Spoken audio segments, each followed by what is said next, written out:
Fala pessoal, tudo bem? Começando mais um episódio do DRs Cast. Estou aqui novamente ao lado da minha companheira, co-host de mesa, doutora Francine Delfino. Tudo bem? Tudo bem, Dan, tudo bem. Trazemos aí, daqui a pouco você vai apresentar o nosso ilustre convidado desse nosso bate-papo. Muito obrigado mais uma vez por estarmos aqui com esse seleto grupo que nós temos, que nos assiste, nosso público queridíssimo, a advocacia e todos os que são adeptos à advocacia. É isso, e nossos curiosos do direito também, aqueles que são adeptos ao tema, ou você que sonha em fazer uma faculdade de direito, sempre é bem-vindo ao nosso podcast. E hoje nós estamos aqui com um nome de peso, Dr. Tiago Badaró, pós-graduado em Direito Imobiliário, advogado especializado em atuação de condomínio, sócio da Nardes Badaró Advogados. Dr. Tiago Badaró, seja bem-vindo, obrigado. Prazer estar com vocês hoje, obrigado pelo convite. É honra minha, aliás, eu quero também agradecer o pessoal que está em casa assistindo. Espero contribuir bastante, vamos conversar bastante, perguntem à vontade. E a Fran não via há muito tempo, uma grande amiga minha me convidou, anos. Vai se falar muito tempo, comigo. Vai dar a impressão que a idade vai caguetar. A idade não, somos jovens. Todos nós aqui agora a gente não tá com jovens, tá com todo mundo da mesma idade. Mas, gente, é um prazer estar aqui com vocês, obrigado pelo convite. Maravilha, a gente maravilha. agradece, Badaró, Obrigado, viu, Badaró, por ter vindo aqui, bater esse papo com a gente. A primeira advertência que eu faço para todo convidado, isso é um podcast, é um bate-papo, não é uma entrevista, vamos conversar, vamos desenrolar as ideias, vão vindo, e a intenção é justamente essa. Como diz o Danilo, uma resenha. Exato, é uma resenha. Já vou até tirar a gravata. Pronto, daqui a pouco a gente pede até pro Rafa ali atrás das câmeras ali trazer um chopp pra gente. Desce aí, Rafa. Mas vamos lá. Badaró, a intenção principal hoje de trazer você aqui é pra gente falar um pouco sobre a atuação da advocacia fora do estado de São Paulo. Porque assim, a gente conversa muito com os colegas e tal, a maioria milita só no estado de São Paulo, então a gente tem a visão só do nosso tribunal, como é a atuação, às vezes só na nossa cidade, alguns colegas atuam em cidades do estado, mas a gente acaba não tendo essa visão do todo, do completo. Brasil, país com divisões continentais, divisões de entendimentos diversos, então a gente gostaria que você compartilhasse essa experiência da sua atuação no seu ramo, que é o imobiliário. Como é que é em outros estados aí? Olha, eu tento dizer para vocês, até por a gente trabalhar num nicho muito específico, que é o direito de condomínios, né, que a situação muda de estado para estado por uma coisa mais cultural do que jurídica, mas que acaba tendo resultado no direito, não tem jeito. Principalmente quando a gente fala em decretos de estado e município, leis orgânicas estaduais, tudo muda de acordo com o estado, mas mais alinhado à cultura condominial do que efetivamente o direito em si. A gente experimentou bastante essa mudança, talvez na pandemia. Foi quando a gente teve, de fato, um boom de trabalhos, e isso mostrou o quanto a diferença cultural entre regiões ela está presente não só, como eu disse, na cultura, mas também no direito. Então, hoje a gente trabalha nessa parte de condomínio em 5 estados. Às vezes a gente faz uns trabalhos para um 6º ou 7º estado, mas muito pontual, mas atuação fixa em 5 estados. Então a gente tem bastante experiência na parte cultural desses estados. E aqui eu posso trazer muitos exemplos aqui para vocês, fiquem à vontade. Legal, né? E assim, para você ver esse destaque que ele trouxe, que inclusive às vezes eu uso até no processo criminal, essa importância do entendimento cultural da região. Exato.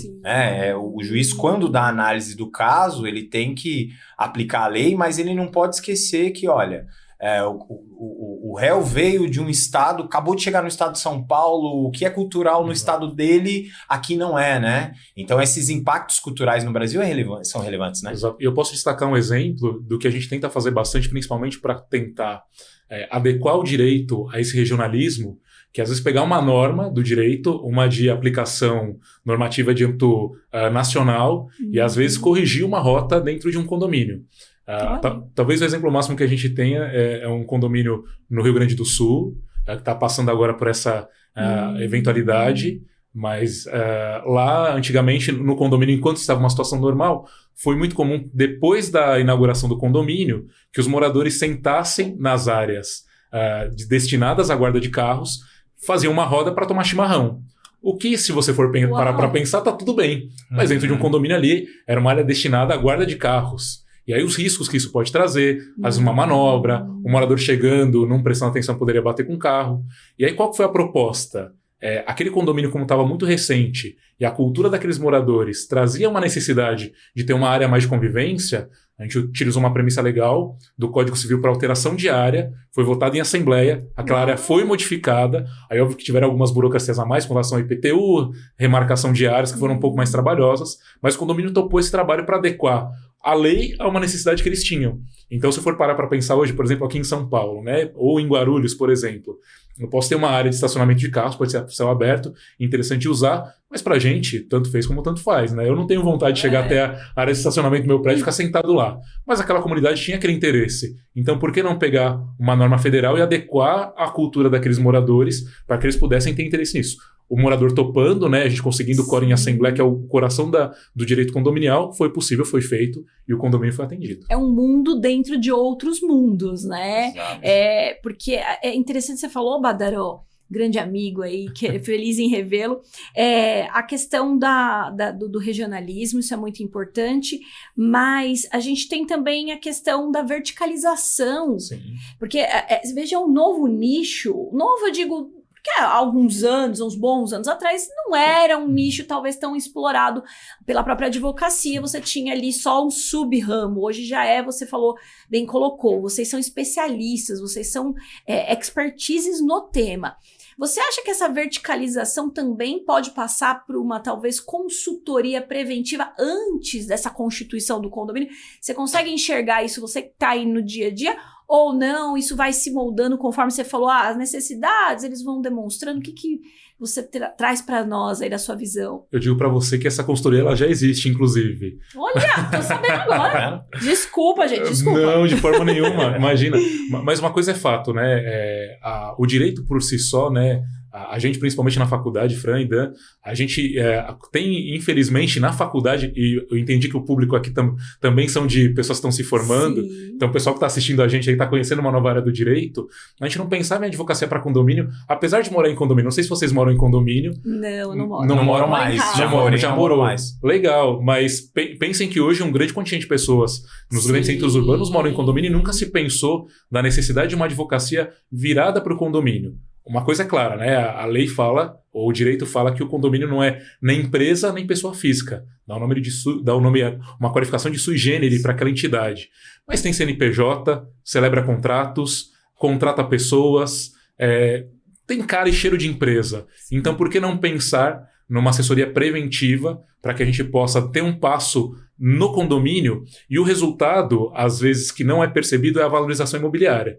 Quando a gente está prevendo um problema, especula-se que amanhã a gente não vai enfrentar aquele problema nem gastar dinheiro. Porque no fim do dia o condomínio é isso. Você paga condomínio, você sabe muito bem, ou pagava condomínio, né, Dan? Sabe muito bem que no fim do dia tudo que é feito de errado ou que gera um prejuízo para o condomínio é gasto no seu bolso. Isso interfere no valor da cota condominial, preço de mercado, desvalorização inclusive da região. Olha. Quando você valoriza o condomínio, todo um organismo começa a crescer e aí tem-se melhoria nos bairros, qualificações com relação aos profissionais, o condomínio fica agradável de se conviver. Então tudo isso é positivo, mas a assessoria preventiva ela tem esse escopo de valorização imobiliária. Legal, olha. E entra com o que a gente estava conversando num episódio anterior, salvo engano com os estudantes, nessa questão da advocacia preventiva, né? Sim. Que não é usual o brasileiro Que fazer esse tipo de hoje contratação, né? Eu falo pelas empresas. As empresas hoje já não mais. Hoje já não tem a resistência que havia há 7, 10 anos atrás. Mas assim, ainda você tem aquela resistência no consultivo. Para que eu vou gastar com isso agora? Então, só quando se enxerga, e você falando da área condominial, a valorização imobiliária, que é hoje uma dos investimentos mais seguros no nosso país, né? Então, e é tradicional, né? Investe em terra, né? Herança português, isso daí, né? É tradicionalíssimo, né? E é interessante, eu nunca tinha parado para pensar, porque assim, eu que predominantemente a minha vida toda vivi em casa, né? Então a convivência que eu tenho com o contato com o condomínio de viver, minha irmã que mora num condomínio, mas assim, eu vejo o quê? Problemas ali, né? Você vê, por mais que os prédios sejam organizados e tudo mais, hora ou outra você vê uma série de problemas de segurança. Uma vez eu falei pra ela, furei a segurança do seu condomínio, avisa lá. Avisa lá que o negócio deixa eu passar. Exato. Então, é legal, Badaró, você dar esse panorama, você vê, olha o jurídico, até que ponto essa briga de condomínio é evitada pelo jurídico, só chega depois, além do consultivo que você já ampliou pra gente. Mas até que ponto essa briga de vizinho aí vai parar lá pro jurídico de vocês? Olha, eu tendo a dizer que em 99% dos casos, as brigas de condomínio chegam pra gente. Ai, meu Deus, olha. Vocês são heróis. Heróis. A gente já tá conseguindo galgar o nosso caminho pro céu, gente. Então, uma hora a gente chega lá. Pagou o boleto, já tá quitado. Mas uma coisa é fato, né? Isso eu penso não só com relação ao direito condominial, mas na sociedade em si. Conviver é complicado. Sim. E a gente pode pensar na convivência, desde a convivência em casa, às vezes com o marido, com a esposa. Eu desconfio o dia que eu vou usar meu caso prático. Quer dizer, eu vou desconfiar do dia que eu vou chegar em casa e tá tudo 100% bem. Sempre vai ter uma coisinha fora do lugar. E só que no condomínio as coisas começam a levar um pouco mais para um segundo patamar de briga, e eu acho que é uma questão cultural, como a Fran bem colocou, mais pela questão do direito de propriedade. A gente ainda tem enraizado nas nossas raízes, por assim dizer, que o direito de propriedade ele é absoluto, ele não é relativo. E o condomínio quebra isso, porque eu preciso compartilhar áreas com outras pessoas. A minha casa eu tenho que usar com parcimônia, porque amanhã eu vou estar prejudicando a pessoa de baixo. Se a mulher usa o salto alto, ou pisa forte no chão, ou a criança joga a bola em casa, eu estou prejudicando o cara de cima, o cara de baixo. Então, a briga ela começa primeiro por esse senso de que o imóvel é meu, não é mais de ninguém, e eu não estou compartilhando nada. Quando é uma falsa impressão isso. Quando vem para o jurídico, geralmente já são situações em que a conversa se acaba, né? E a gente não tem mais a possibilidade de mediar. E aí, obviamente, a gente tem que separar o que é do condomínio e o que é do morador, né? A gente tem que lembrar que no Código Civil a gente tem o direito de vizinhança que é aplicável a esse tipo de situação, né? Então, orienta-se o síndico a ser o mediador dessas partes e quando não é possível, às vezes com a presença do advogado, a preferência é que as partes tentam uma composição entre elas. Uma coisa é fato, nos condomínios acabam sempre incluindo o condomínio nos processos, nos polos passivos, e aí vem as decisões que trazem uma necessidade de postura do condomínio, pelo menos apaziguadora, para que ele saia do polo passivo. Hoje a jurisprudência, principalmente de São Paulo, está muito recorrente em determinar que briga de condomínio acontece, mas eu só tiro a responsabilidade do condomínio especificamente quando o síndico atua como mediador. Olha, lavra a ata, faz uma reunião, apaziguou, maravilha. Não apaziguou, resolve entre vocês, mas o condomínio fez o máximo possível para enfrentar isso. Processo é dinheiro, não tem jeito. E aí, quando o condomínio entra no polo passivo de uma demanda, precisa gastar com advogado, né? A gente é totalmente contra a assessoria de partido que engloba tudo e prejudica a nossa área de trabalho. Essa é um protesto que a gente faz bastante, né? Às vezes o advogado de condomínio, principalmente, ele quer ter o cliente, faz o aviltamento do preço, engloba tudo, trabalha muito, não entrega nada, essa é uma realidade, e acaba perdendo o cliente por um péssimo atendimento. Voltando à parte da briga, o processo é custo para o condomínio. Ele precisa investir no advogado para fazer a defesa. Quando a gente segue um caminho em que franquia a saída mais fácil do condomínio, é menos custo, o condomínio está resguardado, menos dinheiro gasto aí com coisas desnecessárias. Olha que legal. E você tocou num ponto, Badaró, que já me puxa aqui uma indagação relacionada a essa questão da judicialização. Para vocês, que nem você já falou, que atuação em 5, 6 estados, irmão, como é que faz com esse monte de sistema, bicho? PJE, ESAGE, EPROC, tem uma cacetada, né? Eu quero também morrer tenho... com Santa Catarina, viu? Exatamente, é horrível. Eu acho que eu não sei, gente, desculpa, mas Qual eu acho que é o pior. Santa Catarina eu não tenho processo lá, qual que é? É o EPROC. Não, então, em Goiás Projude, acho que é Projude, é um sistema meio que deles. Sergipe é um sistema meio que próprio também, eu tenho processo em Sergipe. Como é que faz pra lidar com essa cacetada de sistema? Treinamento. Eu acho que é o caminho. Treinamento, e a gente também tem que olhar um pouco para os sistemas internos do escritório, né? Para processos internos do escritório. Porque não adianta nada a gente enfrentar processos de outras localidades sem saber o que a gente vai enfrentar lá na frente. Até agora há pouco eu estava conversando com uma colega que é do civil do escritório, e ela recebeu, jovem ainda, nova no escritório, ainda não conhece todos os procedimentos, o que é muito normal, gente, faz parte da nossa vida, a gente tem que começar por algum caminho. E ela me mandou um número de processo e falou: Badaró, é nosso, é da área civil, veja o que pode ser feito. A hora que eu bati o olho, era o processo trabalhista. Outro sistema. Sabe que, obviamente, que tem isso. Os números são destacados, né? Quando a gente está no civil, aqui em São Paulo, pelo menos, é o 8.26. É isso mesmo. O trabalhista é o que também as regiões. Isso. 02, 15. Exato.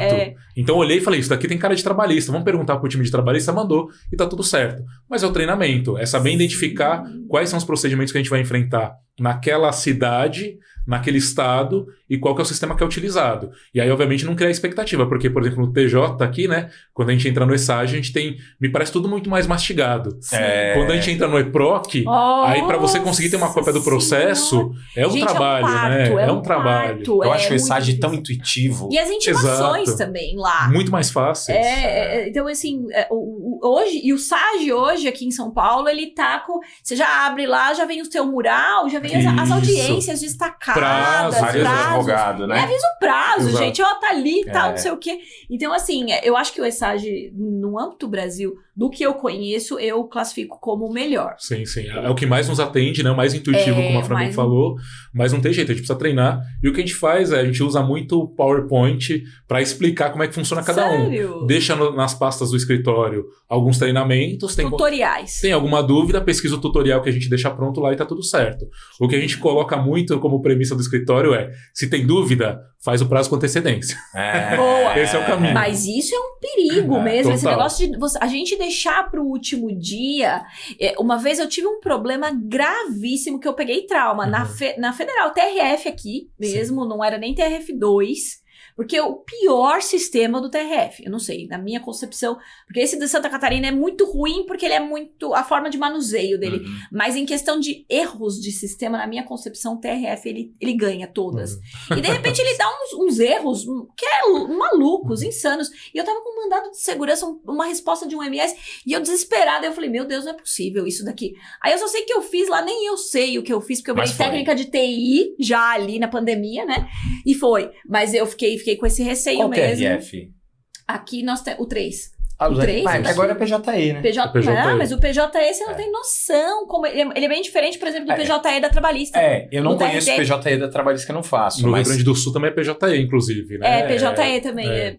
Mas os colegas falam pra mim mesmo que o PJE da Trabalhista é diferente do da Federal. Eu tenho a impressão... E do civil também. Eu tenho a impressão que é o seguinte, eles pegaram aquela versão ultrapassada que é mais barata, e aí eles colocaram assim, sabe? Que tipo, foi o teste da Trabalhista, quando começou, era terrível.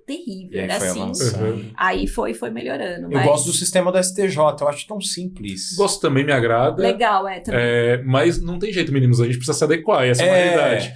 E acho que o que a gente enfrentava mais, por exemplo, ou no EPROC, ou no próprio sistema que tem no Rio Grande do Sul, no comecinho, né? Agora já um pouco, como a gente fala, macaco velho, já experiente. A gente já entende quando saem as publicações e quando começa a contabilizar os prazos. Mas no começo foi difícil de entender. Principalmente quando começaram a entrar processo na carteira do escritório, né? A contagem dos prazos, né? A leitura. A certidão de publicação é diferente. E aí sai a decisão, mas não sempre é a certidão. Porque às vezes eu já recebi intimação. Porque normalmente é a disponibilização, sai na certidão para dizer qual vai ser o dia da publicação e você começa a contar. Só que tem uns que vêm tudo junto. Exato. E aí, de repente, você fala, opa, não. Peraí, vou correr aqui. Você tem que correr um antes. Então, tem algum estado, Badaró, que você classifica aí, que você acha que tem alguma dificuldade maior? nesse sentido? Hoje eu não digo mais porque, como eu falei, a gente já está bem calejado com sistemas, então a gente já está... É que você já se acostumou, né? Você já se acostumou, calma. Mas eu penso que talvez o EPROC no início foi o que deu mais trabalho para a gente, para entender essa sistemática do publica junto. Às vezes sai no próprio TJ, né? A certidão de disponibilização e publicação. Mas está escrito lá e está tão escancarado que é intuitivo você achar. No EPROC não. No EPROC você parece que tem que procurar ali onde é que está. Sai num ponto específico, você clica lá no negócio. Foi difícil. Aí você muda advogado, aí você muda processo, aí ele muda a tela toda, aí você fala, meu, será que eu perdi o processo? Teve vezes que eu até achei que eu tinha perdido o processo. Eu falei, o processo sumiu, desapareceu aqui no sistema. Eu falei, como assim? E como que vocês enfrentam essa variação de entendimento de tribunal? Por exemplo, que nem, vou te falar, minha experiência aqui em São Paulo. São Paulo, um tribunal extremamente punitivista. Aí você vai para o Sul, tribunais extremamente garantista. E aí quando vocês vão litigar, vocês têm que ter uma ideia de como que é o entendimento, e tribunal sim, assado. Como é que a banca lá faz? E principalmente quando a gente enfrenta casos que não estão em sede de recursos repetitivos, né? Ainda não tem uma consolidação específica. Talvez vou fazer a resposta de trás para frente, Dan, porque hoje a gente está enfrentando muitas questões voltadas ao Airbnb em condomínios, né? Que já tem um entendimento consolidado no STJ, ainda não está em sede de recurso repetitivo, mas as decisões já seguem num movimento específico, mas cada estado pensa diferente. E aí, o que a banca faz? Não tem jeito, a gente começa a criar algumas pastas no servidor com algumas decisões específicas. Se tem o assunto, vai lá e pesquisa. Se não tem, vai ter que entrar no próprio site e pesquisar decisões. E aí, aquele jogo não tem jeito. O trabalho do advogado brasileiro é esse, né? Um trabalho árduo de vamos ver os votos mais favoráveis e tentar até achar decisões específicas daquele juiz, se for o caso, né? Às vezes você consegue achar o processo na íntegra e aquela vara tem a disponibilização do processo, e aí os caminhos são inúmeros, né? Não só pelos sites oficiais, mas tem sites que também oferecem esse tipo de segmento, né? Não vou falar o nome porque a gente não está sendo patrocinado. A gente já está falando. Manda patrocínio aí, viu? Primeiro vem o patrocínio, depois a gente... Patrocínio. Mas o ponto é a gente se comunicar internamente criando esses tipos de sistema. Pasta com as decisões. Legal. Infelizmente, no direito a gente não tem aquela segurança jurídica esperada. Direito é uma ciência inexata. Ainda que a gente tenha a decisão e ela possa ser favorável ou desfavorável para o cliente, a gente conseguir dar a orientação, ainda existe o risco daquele juiz, daquele desembargador, até mesmo do ministro, entender diferente daquilo que foi colocado. É isso. Gente, e isso que o Badaró tá falando, realmente é uma sensação. A gente que tá um pouquinho mais tempo aí na jornada da advocacia, a gente tem mesmo, às vezes, essa insegurança, né? Pra você ter ideia, o Badaró fez pós-tributário comigo aqui, entregando. Eu entrei, Badaró... Mês passado a gente fez. Mês passado, gente, coisa ontem, por favor. Eu tava entrando com, isenção de imposto de renda para pessoa com neoplasia maligna, com câncer.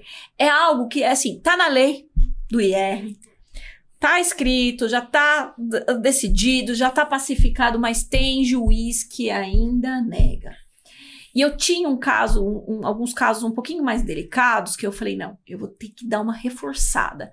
Mas eu peguei tanto entendimento, mas eu juntei tanta jurisprudência, e as decisões, STJ mesmo, e juntei mesmo, para não ter dúvida nenhuma. E foi tudo certo, foram 2 processos que deram muito, muito certo, mas eu fiquei pensando, olha só o cuidado que a gente tem que ter em algo que não deveria tomar tanto tempo, da gente ter que provar, reafirmar uma decisão que até é coerente. A gente não está saindo, a gente está discutindo uma nova tese, a gente não está discutindo a questão se o sonho de valsa é biscoito ou chocolate, a gente não está fazendo isso agora. É algo muito concreto, né? Então, agora eu não sei, na questão condominial, se você quer pontuar alguma coisa aí também que chamou a atenção nesse sentido, o que você tem aí, Com certeza. Não vou falar o tribunal, mas não vamos citar nomes. Deixa pro pessoal procurar na internet. Isso, procure.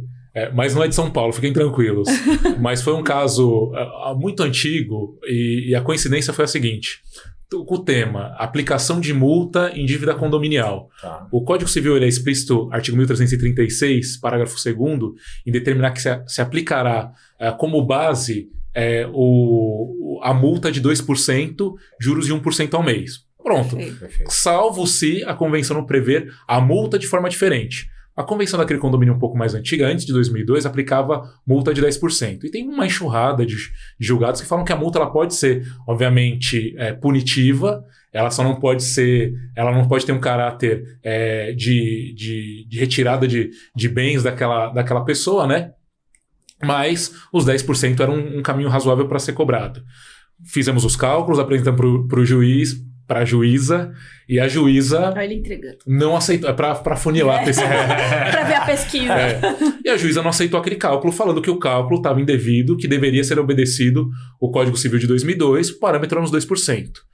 Coincidentemente, juro por Deus, gente, a gente achou uma decisão daquela mesma juíza validando a aplicação de multas no patamar de 20%, 30%. E por que o nosso 10% não podia? Gente. A cartada foi dada. Colocamos as decisões, excelência, em casos similares. A vara, às vezes até para não expor o magistrado, e tudo bem, né? A vara... O Bader é muito bonzinho. A gente é que gosta de expor o magistrado. Depende. É o medo. Não. É a cautela. É verdade. A gente tem uma premissa... Brincadeiras à parte. Imagina, a gente tem uma premissa do escritório que, na verdade, é uma frase que o Rafa, meu sócio, inventou, que é o nosso slogan. A gente cria pontes. Boa. Então a gente tem que pensar que a nossa atuação, a gente tem que criar pontes até um determinado caminho. Não foram raras as vezes que a gente já teve que acessar a corregedoria por decisões que eram, pelo amor de Deus, fugiam do razoável, né? Mas nesse caso específico, pegamos a decisão da magistrada, colocamos decisões da vara, inclusive de Vossa Excelência, decidindo sobre, mesmo caso, multas maiores. A juíza deu a carta. Eu tenho a premissa do livre convencimento. Não sou obrigado a decidir como decidir em casos semelhantes, se os casos são semelhantes e não idênticos, doutor. Então, contente-se com a decisão. E se não gostou, agrava. Sabonetou. Pois é. Aí eu... Meu Deus, a ousadia. Sabonetou. Vocês estão vendo, jovens advogados? Anotem isso. A gente agravou e no agravo deu certo, né? Utilizando inclusive a premissa ainda de expor nos desembargadores. Aí foi um outro caminho, mas dessa vez expondo a decisão da juíza, que falamos, a decisão foi nesse sentido, em patamares maiores, e por que no nosso não? Incoerência total. Incoerência total. Então resolva essa incoerência, por favor. Mas isso. É uma sensação, né, Badaró, que a gente tem, né, também assim, o que eu penso às vezes, que eu vejo, os juízes não são todos, a gente não pode generalizar, mas é que é o seguinte, eles se convencem e depois aplicam a lei. Exato. Eles não aplicam a lei para se convencer. Sim. E aí você fala, poxa, a insegurança jurídica, e tem muitos jovens nos perguntando isso. Jurisprudência, decisões, como o Badaró falou, recursos repetitivos, a gente tem aí algumas questões que já são um pouquinho mais visuais, mas a gente vive um cenário de uma inconstância jurídica preocupante. O que você acha? E também ampliando, dentro do Estado, se você quiser falar, e se quiser falar também no âmbito nacional, o que você acha disso? Eu penso que o Código de 2015 ele trouxe essa vantagem para a gente dos recursos repetitivos, talvez buscando um pouco, né, bebendo um pouco da água do direito norte-americano, para que haja uma consolidação de decisões. O que não tinha antes, né? Antes eu penso que era muito mais bagunçado, falando português claro, do que agora. Não tinha CNJ, não tinha nada. Não tinha. Agora, com as questões do recurso repetitivo, a gente está seguindo o caminho que eu entendo que possa ser o ideal futuro. Ainda não é. Ainda muita coisa precisa ser mudada, a gente tem muita expectativa. A insegurança jurídica ela ainda é um ponto a ser colocado numa orientação para um cliente. Até por isso que no escritório a gente utiliza a terminologia caminho mais conservador. Não é o certo nem o errado, mas é o mais conservador, porque tem decisões que corroboram para aquela decisão específica. Sim. Você quer seguir o menos conservador? Vai dar certo, não vai? Só Deus sabe. Nem eu sei. Mas... Nem o juiz também sabe, ele só vai decidir na hora. Exato. Mas principalmente na minha área de trabalho, que é o direito condominial, sim, a gente experimenta muita insegurança jurídica, decisões às vezes que são dadas, como eu expus aqui, né, por uma mesma vara, de uma forma diferente para casos muito similares e que poderia resolver a questão, mas que infelizmente não dá pra gente essa guarida. Então, do lado de cá, enquanto advogado, a gente precisa ser árduo, trabalhar com altiveza para conseguir chegar, às vezes, num tete-a-tete com o juiz, numa questão específica, né? A gente teve um caso, por exemplo, só para ampliar um pouquinho, fica à vontade. Um caso icônico do escritório, foi até objeto de matéria no Valor Econômico, referente a vícios construtivos. Tá. A gente conseguiu uma liminar histórica, e nessa liminar, aí o valor de mais de R$1.700.000. Eu vi. Bacana. A construtora, pouco depois da distribuição do processo de reparação de danos materiais, foi obrigada a pagar aí o valor da condenação inicial, porque os vícios eram tão perigosos que pode ruir ali a parte da fachada do condomínio, e aí, obrigatoriamente, a juíza, compreendendo esse risco, poderia dar.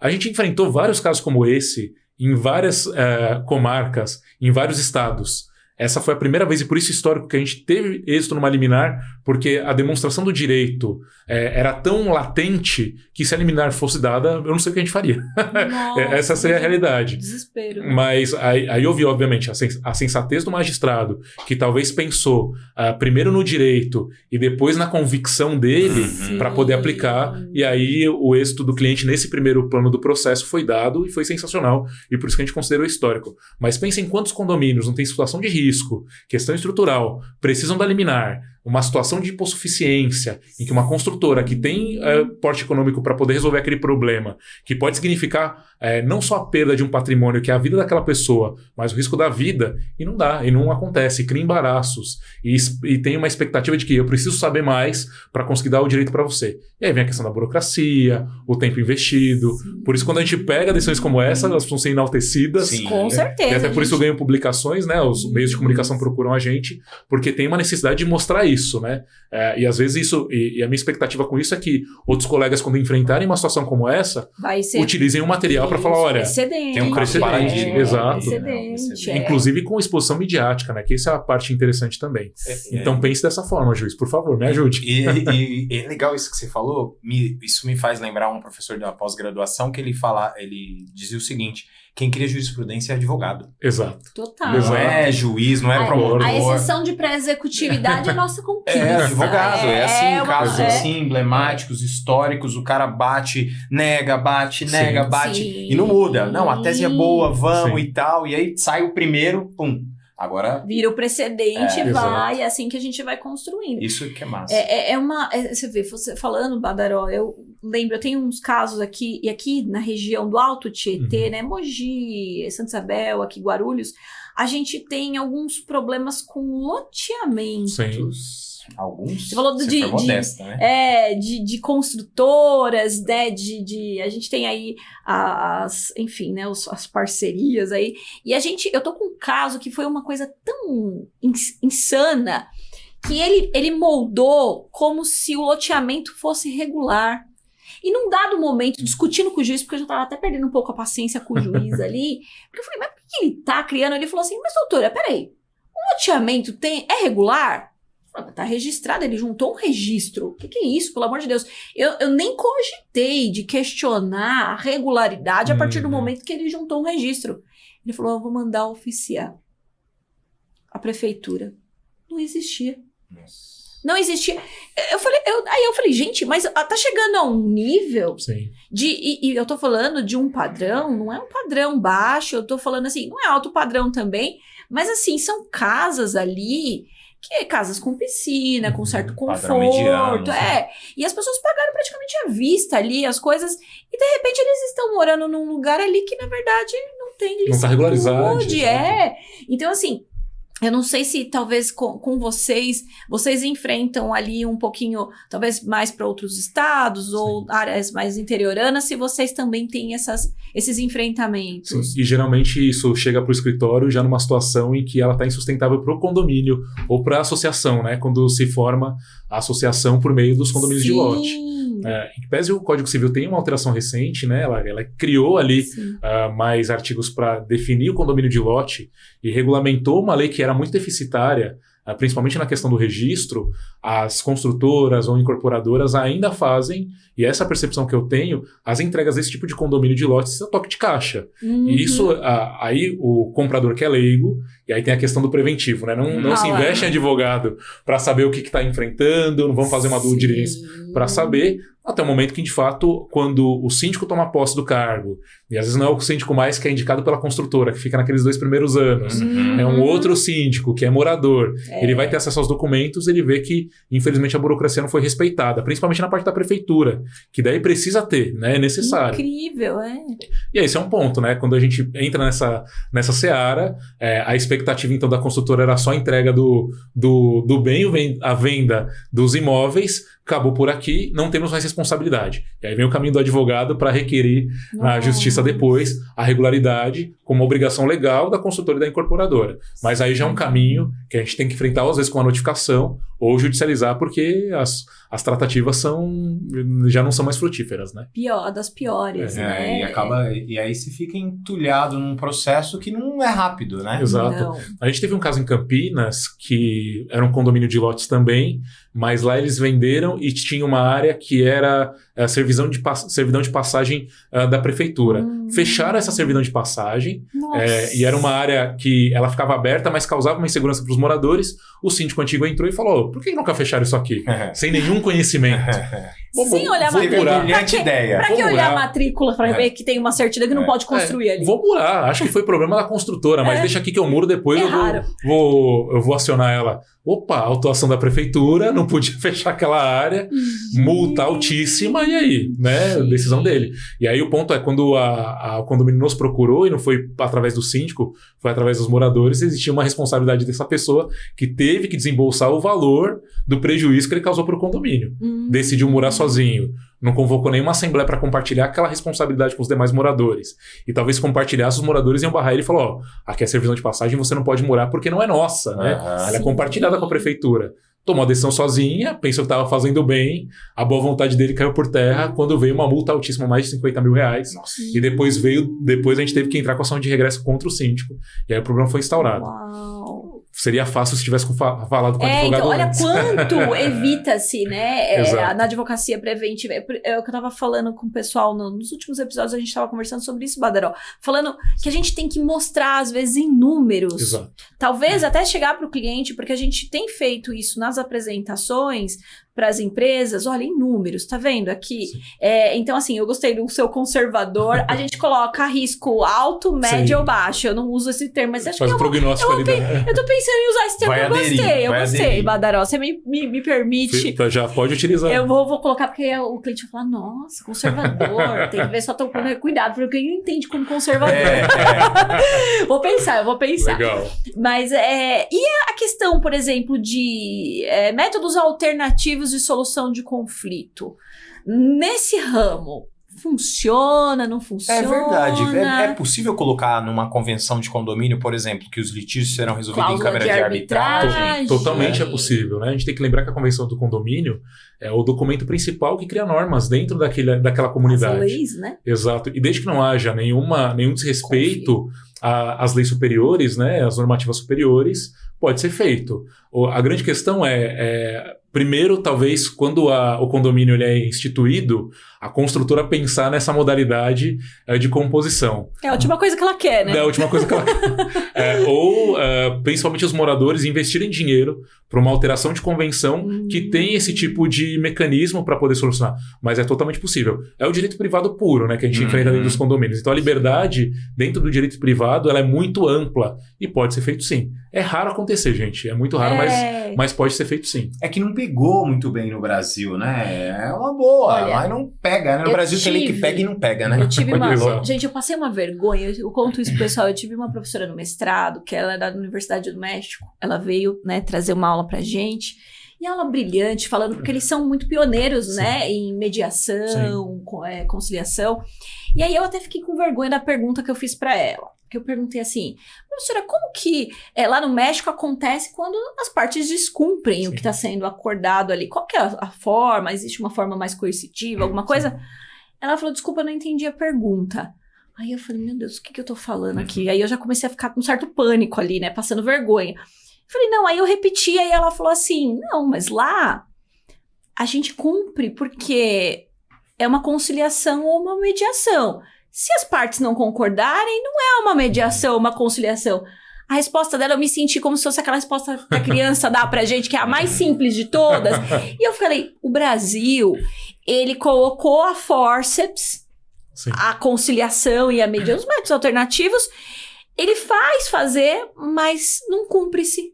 E aí as ações executivas é que acabam ganhando. Então, se a gente pegar uma quantidade que nós temos de não cumprimento de mediação e conciliação, não está sendo feito certo na fonte. Você acha que também isso, Badaró, não desmotiva? Ou você acha que lá no condomínio as coisas são um pouquinho mais embaixo, porque envolve todos os direitos, tudo que você bem colocou, a questão da propriedade? Eu acho que a gente precisa dar um passo para trás com relação à questão da nossa cultura. E uma coisa é fato, o brasileiro ele é briguento por natureza, a gente é beligerante. Né? Vejam a advocacia por si só enquanto... A gente aqui já querendo matar o juiz e o Badaró elegantemente, vamos por partes.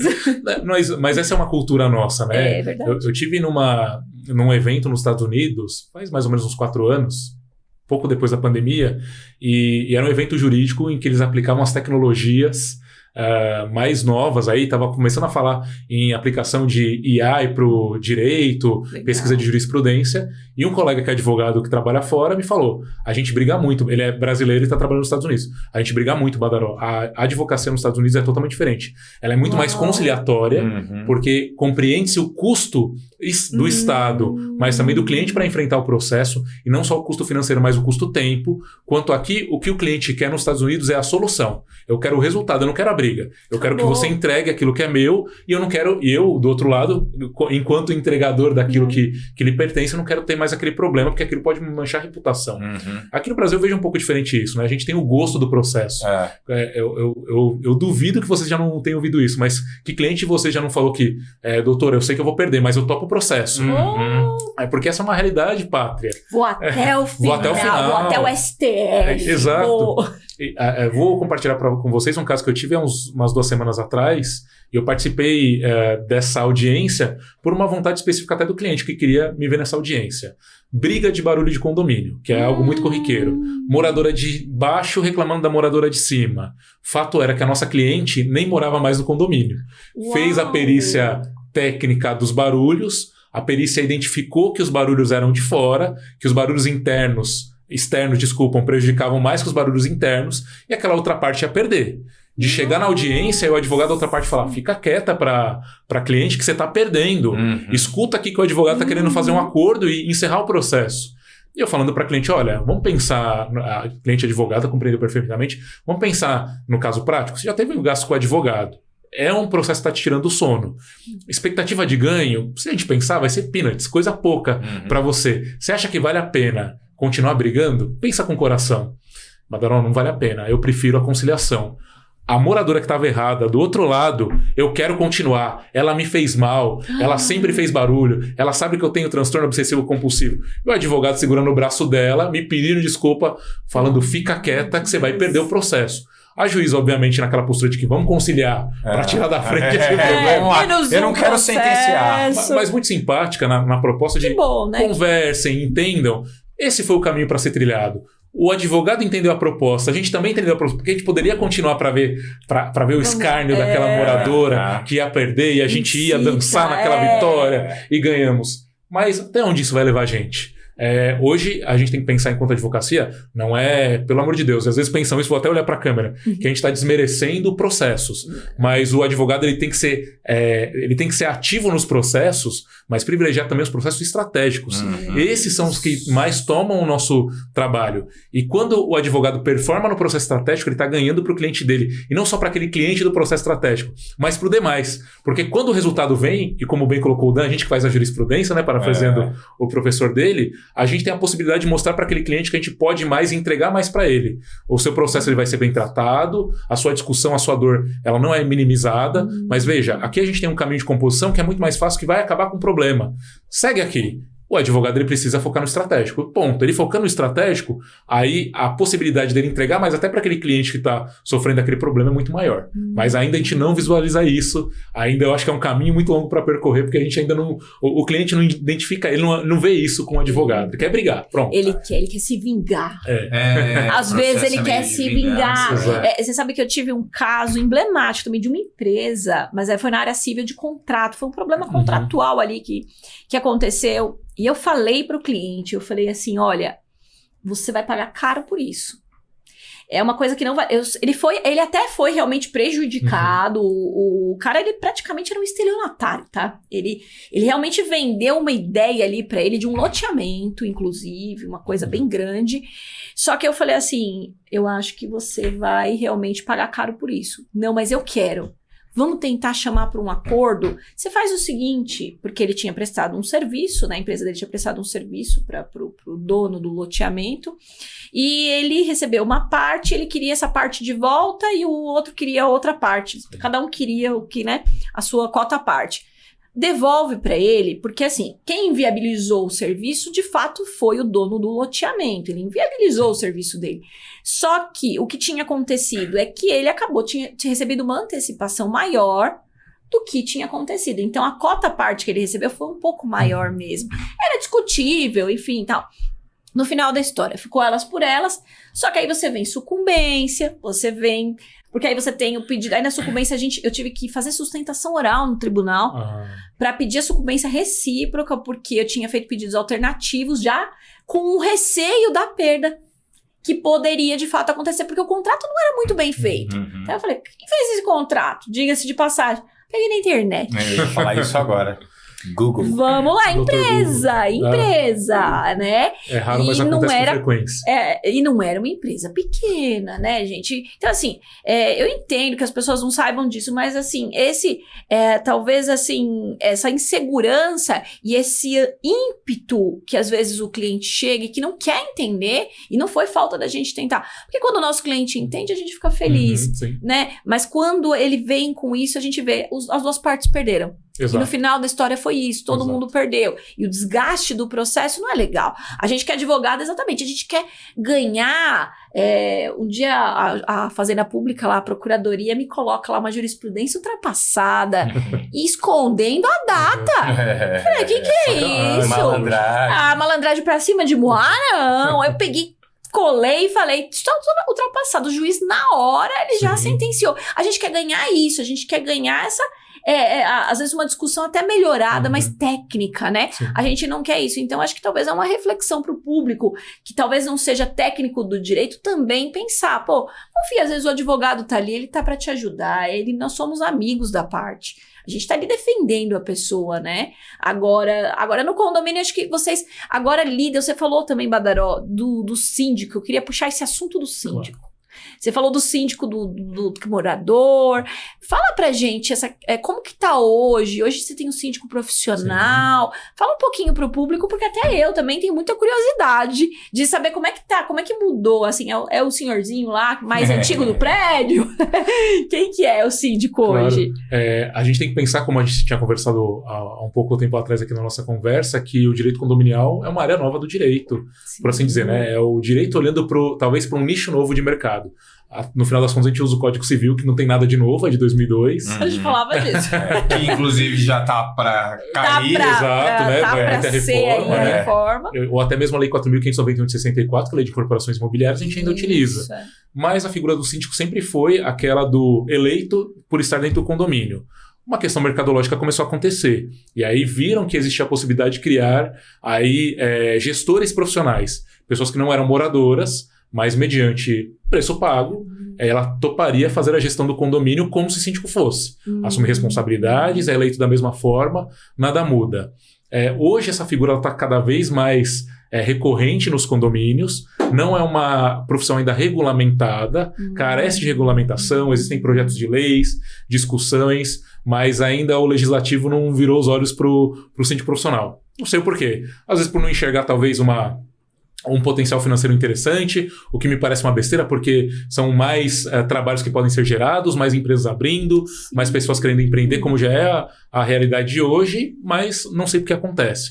Mas o síndico profissional, ele se vale de uma premissa do Código Civil lá do artigo 1348, que determina que o síndico pode ser 1347. Olha, falando a lei, gente, quando vocês chegarem nos 38, a memória começa a falhar. Eu tô impressionado aqui.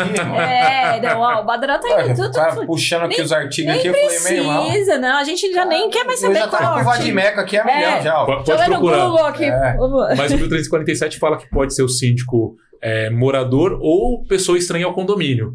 utiliza-se esse estranho ao condomínio como uma possibilidade de entrar uma pessoa profissional para fazer essa atividade. No fim do dia, ele é síndico, pessoa eleita, não tem contrato, diferente do que muitos pensam, que tem um contrato a ser celebrado, não existe essa figura contratual, apesar do mercado praticar dessa forma. E aí, como a gente está falando de regiões, cada síndico atua de uma forma diferente. Aqui em São Paulo, a gente tem uma figura do síndico muito mais descentralizado, utiliza-se muito os prestadores de serviço, a administradora, o advogado, a terceirizada, e em outras regiões do Brasil, exemplo de Goiás, onde eu tive recentemente, utiliza o síndico um pouco mais centralizador. A pessoa que paga o boleto, ela não passa nem o boleto para a administradora de condomínio pagar. Eu movimento a conta bancária, eu faço todos os acessos, eu retiro dinheiro, eu coloco o dinheiro, quem paga a conta sou eu, e a administradora é uma mera emissora de boletos das cotas condominiais. Então, é uma profissão que ela está começando a globalizar no mercado brasileiro, mas respeitando essas diferenças regionais de que cada síndico tem uma atuação diferente em cada região do Brasil. Mas você acha que é melhor ou pior? Depende, posso usar essa resposta? Você tá muito do direito. Você tá parecendo aluno de direito. Badarona, a gente não é aluno já faz tempo. É que a realidade... Porque depende mesmo. Eu não tenho uma predileção pelo síndico profissional, pelo síndico morador. Às vezes o condomínio do Dan pode ser um condomínio que, por uma estrutura pequena, por que vai investir, às vezes, um profissional para fazer a gestão do condomínio? Basta a boa vontade daqueles que estão lá, às vezes remunerando o Dan por ser síndico do condomínio, dando a gratuidade da cota condominial, aquela pessoa faz o bom trabalho dela e está tudo bem. Às vezes a Fran, ela está num condomínio gigantesco. Impossível da gente ter a nossa rotina de vida, Fran, enquanto advogado, e ainda ser síndico de condomínio para cuidar horas vagas, né? Exato, para cuidar de um condomínio que tem uma carência de uma gestão mais próxima. Então, tudo depende muito da estrutura do condomínio. Mas uma coisa é fato, o mercado está começando a crescer dentro desse viés do síndico profissional, e muitos síndicos profissionais estão se formando. A gente dá curso também no escritório, só para fazer o jabá. Curso de síndico, rapaz. Você quer ser síndico profissional, geração boa. Tá vendo? Curso. Você vai ficar o arroba depois do bagulho. Você já foi, pronto. Mas é um mercado que está crescendo e precisa ser mais profissional. A gente ainda está bebendo um pouco da água do síndico morador, que ainda não era tão profissional, fazia tudo de qualquer jeito. Aí a pessoa às vezes entende que aquilo é um mercado para ser explorado, tem 1, 2 condomínios, mas ela acaba... Eu não preciso de advogado, eu não preciso de administradora, eu não preciso da terceirizada, e acaba não sendo tão profissional quanto a gente espera. Mas o mercado está começando a se moldar, e a minha expectativa é que isso seja um pouco mais concreto, pelo menos daqui uns 10 anos eu tenho essa expectativa. Legal. E deixa eu te falar uma coisa, Badaró, você estava falando aí que essa área de atuação do direito condominial é uma área incipiente, que está começando a crescer. Aí me vem aqui, essa galera que tá chegando agora na advocacia, tá te ouvindo e fala, poxa, eu queria ir pra essa área, qual o caminho? Ou até a galera que já tá um tempo e... Quer mudar de área. É igual aquela colega da rodada de negócio que era do tributário e ela quer vir pro penal, ela veio falar comigo. Diz aí, sugestão, olha, faça esse curso, vá por aqui, vá por ali, qual que é o que a pessoa tem que fazer? O primeiro caminho é estudar, gente, não tem jeito, né? Eu acho que quando você vai atender o seu cliente, a expectativa é que você tenha o conhecimento. E quando a gente vai pensar em direito de condomínio, a gente tem que pensar que o problema de condomínio ele não acontece numa seara do direito. E aí isso demanda que o advogado seja interdisciplinar. Legal. Parcerias funcionam muito bem. Por isso, por exemplo, quando eu comecei o escritório, as parcerias foram muito bem-vindas. Parceria com o trabalhista, parceria com, às vezes, um previdenciário, parceria, às vezes, com um colega tributarista por uma questão específica, apesar de ter um conhecimento específico na época. Então, ser advogado de condomínio demanda estudo, como qualquer outra área do direito. Porém, um estudo um pouco mais amplo, e aí, quando você começa a atuar um pouco mais, você vai começar a direcionar um pouco o seu viés de atuação dentro do condomínio. Tiago hoje trabalha um pouco mais na área civil do condomínio, mas no escritório a gente tem uma especialista em direito trabalhista só para o condomínio, a doutora Caroline Alckmin. Legal. Ela só faz a parte trabalhista. Olha, contrato, só no condomínio. Exato, contratos com terceirizadas, que tem questões específicas, por exemplo, a atualização do contrato. Vai ser pelo IGPM? Não. A gente está falando de uma categoria e a atualização é pela atualização da categoria trabalhista que está trabalhando naquele condomínio. Questões tributárias. A gente começa a direcionar uma questão tributária específica. Sabia que até o mercadinho de condomínio, por incrível que pareça, vocês já viram nos condomínios agora tem mercadinho? No meu tinha. Eu já vi uns mercados. Existe reflexo tributário para os moradores, porque toda a renda que é oferida pelo condomínio precisa obrigatoriamente ser direcionada para os moradores, seja através de diminuição da cota condominial ou um reflexo específico numa taxa de melhoria. Não precisa ser o dinheiro vivo na conta do morador, mas a administradora tem a obrigação de mandar um informe de rendimentos para que o morador faça a declaração dele de acordo com aquele recebimento do mercadinho do condomínio ou do aluguel da antena. Tudo isso é um entendimento direcionado e específico para a área de condomínio que precisa ser feito. Sim. Então, estudar. Existem inúmeros cursos no Brasil inteiro, vários colegas. O único cuidado que eu sempre peço é que pesquise a grade do curso, que é muito importante, Sim. e também a competência daquele professor, né? Legal. Quanto tempo de aula que ele dá, quanto tempo ministra a aula, se a escola ela tem um nome de mercado, porque abre-se escolas de condomínio a todo canto no Brasil inteiro, e nada contra, acho que é um mercado que ele tem que ser mesmo fomentado, mas o ponto é, precisamos de competência, né? Eu só consigo ensinar quando eu tenho a competência, e é isso. E isso é um perigo, né, Badaró? Porque a gente vê muitas pessoas, você está falando coisas aqui que para mim são super novas, assim, Pra né? mim é 100% novo. Porque você vê que legal, e é tão gostoso quando a gente tem essa diversidade dos Sim. conhecimentos. E você reparou, Dan? A gente estava aqui com alunos, né, no episódios anteriores, e eles falaram da especificidade, do aprofundamento nas áreas. E eu achei tão interessante, porque na nossa época, era aquela história do clínico geral.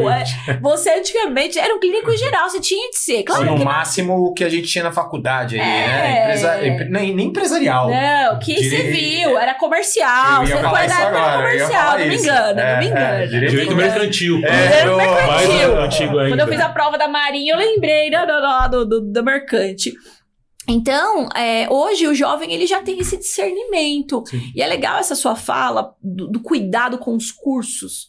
Porque hoje, desculpa, mas assim, não digo nem os cursos, mas às vezes você vê na internet pessoas que são autoridades, você é mentor, aí você olha e fala, mentor, cara, quantos anos de experiência, Exato. muito tempo, que ela tem de experiência para ser mentora? Nada contra, mas vamos por partes, vamos com calma. Acho que a história de você pesquisar, e hoje, qual seria o mecanismo que você, estando na área, falaria para o nosso público, pesquisa aqui, dá que credibilidade, para a gente poder saber, assim, para eles talvez poderem chegar num caminho que, poxa, aqui eu tô com...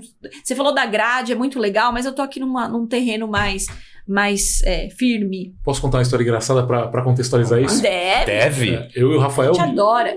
um dia tragam esse homem aqui, porque as conversas são muito engraçadas. Pô, Gosta de Rafa- história. O Rafa, então, já é o Gosta de próximo. história. A gente Rafa vem é os o dois, próximo vem os que vai dois. na mesa, e vocês vem dois. os dois. Mas a gente tem uma dinâmica no escritório, a gente fica sempre se cutucando, sabe? Boa. Aquela concorrência boa. Aham. Quando traz mais cliente, briga, tô trazendo mais cliente pro escritório, tem que ganhar mais. Então a gente tem uma disputa saudável, mas a gente se cutuca muito. E a gente sempre, hoje a gente tem o celular, Instagram Incrível, a todo momento, e a gente é bombardeado por gurus do direito que estão Nossa. prometendo aí a revolução da sua vida. Uhum. Processo tributário, fique 7 milionário. dígitos. O cara dirigindo Porsche, um Jaguar, que, pô, eu desconfio do cara que aparece desse jeito, tá vendendo curso, mas Você tudo vê bem. que, ó, você tá vendo como tá surgindo esse assunto, né? Não é combinado. Não é combinado. Já esteve aqui no esse outro episódio. assunto- Acho que todos os episódios essa conversa Esse rolou. assunto fala. E continua que Perfeito. tá ótimo. E aí Badaró. apareceu um cara que eu usei só pra chacotar o Rafa, que ele falou assim, dono de escritório não peticiona. E jogou essa questão, se você está peticionando, tem alguma coisa errada e tudo mais. E a gente para pra pensar, poxa, como eu falei, né? A atuação, principalmente nossa hoje no escritório, é uma atuação muito mais estratégica do que a atuação de massa. A gente coloca a mão na massa sim. Pô, às vezes tem que fazer um prazo, ajudar, a gente entende que não somos sócios, nós somos braços do escritório. Perfeito. O sócio é daqui para fora, para falar com o cliente, para vender trabalho, para atender uma demanda específica, atuar em demandas específicas, mas a gente é advogado como qualquer outro advogado tem que trabalhar. Mas o cara tava vendendo essa propaganda de advogado, dono de escritório não peticiona. O Rafa espertamente pegou o nome daquele cara, jogou, falou, pô, o cara tem 6 processos. Aí, mais uma. Tá vendo que eu sempre acerto o número. Cara, Eu sempre acerto o número. Eu acho que é o mesmo cara, a gente tá desconfiado. Esse aí que eu falei, joga o nome do cara no tribunal, 6 processos. Eu acho que é mal desses fake news aí, viu, Rafa? O Rafa tá falando. O Rafa puxou, você puxou ele. Não, mas aí um outro cara também, do Distrito Federal, advogado, coaching, não sei lá o quê, vai procurar o nome do cara sem nenhum processo. OAB novinha ali, acabou de tirar o OAB. 500 mil. E aí eu brinquei com o Rafa e falei assim, aí o Rafa falou, tá vendo? Como é que você vai dar credibilidade pro cara? Aí eu falei, errado ele não tá. Ele tá falando que dono de escritório não peticiona. Então ele não tá peticionando. Agora, se ele tá ganhando dinheiro com isso... Ao menos ele é coerente no ele tá sendo O coerente. golpe tá aí, cai quem quer. Né? Agora, se ele tá vendendo curso pra ganhar dinheiro e falando, se você não peticionar, você vai ser rico, esse não foi o discurso, mas tá falando que dono de escritório não peticiona. Pronto. Mas esse é o risco, né, gente? A gente fica à mercê aí dos gurus de internet, e esse é um grande problema que prejudica também pessoas que trabalham com seriedade. Eu também faço publicações, eu também tenho cursos. Pesquisem o nosso nome, a gente fala isso muito com o cliente. Pesquisem nosso nome, procurem a gente, vejam os artigos, vejam o trabalho. Na área penal, por exemplo, a gente teve um trabalho antigo, pós-pandemia, mais ou menos, porque foi 2021, que foi a lei do stalking voltada para condomínios. Fomos o primeiro escritório a escrever sobre o tema. Legal. Tinha acabado de sair a lei de perseguição, né, do stalking. 147A do Código Civil. Ele tá muito bom. Afiado. Do Código Penal. Do Código Penal, obrigado. Não, mas normal isso aí, viu? Você acertou normal. o artigo. Acertou o artigo, pô. Não, ele tá muito afiado. Obrigado, gente. Estudei pra cá. O tempo que eu demorei pra chegar, eu vim estudando. Ele tava estudando, na verdade, ele não tava no Ele trânsito. aqui, para no YouTube, aqui é milhão. Peraí. E aí, veja, pro nosso nicho, a perseguição sempre aconteceu, mas ninguém via. E aí fizemos um trabalho específico sobre isso, virou referência, bacana. Pesquisa esse tipo de material, porque ali está uma fonte interessante de trabalho, que é o tempo de identificação do advogado, que é o que faz a gente ter o investimento e ganhar para isso, né? O nosso maior produto é o que está na nossa cabeça. Pesquisa o cara, procura o cara, o que o cara fez, o que o cara desenvolveu. Aí você vai ter uma base. Esse cara vai servir para te ensinar, para te mentorar? Me parece que sim. Não importa às vezes se a pessoa é nova, mas ela pode ter trabalhos que são robustos, né? E relevantes. Pô, esse cara me serve para mentorar. Vou acessar esse cara. Poxa, estranho, é o cara dos 6 processos. Nada faz sentido. E eu acho que esse cara, até os processos nem são dele. É um outro advogado que peticiona e tem o nome de outro advogado. Só coloca o nome dele pra constar. O anterior é que era o seguinte, era contra ele, né? Teve um que era contra a escola dele. Os processos que tinha era contra a escola dele, o curso dele. Olha só. Olha o nível. Então essa pesquisa sempre precisa ser feita. E aí sim você está direcionando o seu conhecimento ou a entrega da sua confiança para o conhecimento para uma pessoa que vai te entregar aquilo que você espera. Legal. E aí pensar também, o curso não custa barato, às vezes o custo do curso é um pouco mais caro, não vou procurar o baratinho porque eu quero ter um aprendizado um pouco maior, tudo isso depende muito, mas a pesquisa me parece o caminho mais concreto e conservador. Você tá muito conservador, Badaró. Gente, hoje é sexta-feira, daqui a pouco eu deixo de ser conservador. Tudo bem. Ô, Badaró, deixa eu te perguntar, o direito condominial te encontrou ou você encontrou ele? Foi um pouco dos dois. Foi uma miscelânea de... Inclusive, começou com direito tributário para um cliente que era síndico de um condomínio. Eu acho que ele me encontrou de uma certa forma. Porque eu tinha feito a pós-graduação em direito tributário, trabalhei durante um tempo enquanto tributarista, e aí eu decidi seguir carreira solo. Eu montei o escritório e comecei a trabalhar por conta. E aí eu tinha um colega que era síndico de um condomínio, ele precisava fazer o imposto de renda dele, considerando que ele tinha remuneração de síndico. E aí a gente vai lá para a Receita Federal, na Receita tem algumas normativas que falam que, inclusive, a isenção da cota condominial também precisa ser tributada. Pesquisando isso, dei orientação, fez a declaração, deu tudo certo. E ele falou, Badaró, estou precisando de uma análise contratual. Estamos contratando aqui um jardineiro para o condomínio. Você não vê contrato? Pô, tem um pequeno conhecimento em contrato, vamos ver. Olhei o contrato do cara, beleza. Badaró, tô vindo aqui numa assembleia. Você não quer participar? E a assembleia é uma arte dentro do direito condominial. Nossa Senhora. Aí é um ponto que a gente vai explorar daqui a pouco. Mas, participo. Vi aquilo, falei, interessante. Tinha um colega que trabalhava com direito condominial em Jundiaí, acabei conhecendo um pouco mais. Aí não teve jeito, né? Parece que eu acredito muito em atração, gente. A gente mentaliza e o negócio aparece. O segredo voltou. Hoje tá tudo muito conectado. Tá muito conectado. Tá todo mundo muito segredo aqui. Né? Eu acredito fielmente. Acontece mesmo. Você projeta e aquilo acontece pra você. Esse colega de um condomínio de alto padrão indicou um outro condomínio de alto padrão e a clientela começou a aparecer. E aí um dia eu fiz um curso específico para conhecer um pouco mais dessa matéria, pesquisei o professor, fiz o caminho. Fez o dever de casa. E pareceu um curso interessante. Uma moça conversando comigo no curso, inclusive que é cliente nossa até hoje. Que legal. Badaró, você é advogado, né? Entendi que você é advogado de condomínio. Quer trabalhar aqui no condomínio? Falei, olha, eu sou novo, de carreira, mas se você quiser apostar aqui, talvez num próximo advogado com uma carreira interessante aqui, vou me dar... Energia do novo. Vou dar o meu melhor. E, pô, o cliente tá com a gente até hoje, muito bacana. Que legal. Então as coisas começaram a acontecer e aí, como eu falei, né, a gente sempre teve uma preocupação no escritório de fazer trabalhos com expressividade, né, dar a cara a tapa e se posicionar em temas que são, às vezes, controversos, mas que a gente tem que ter um posicionamento.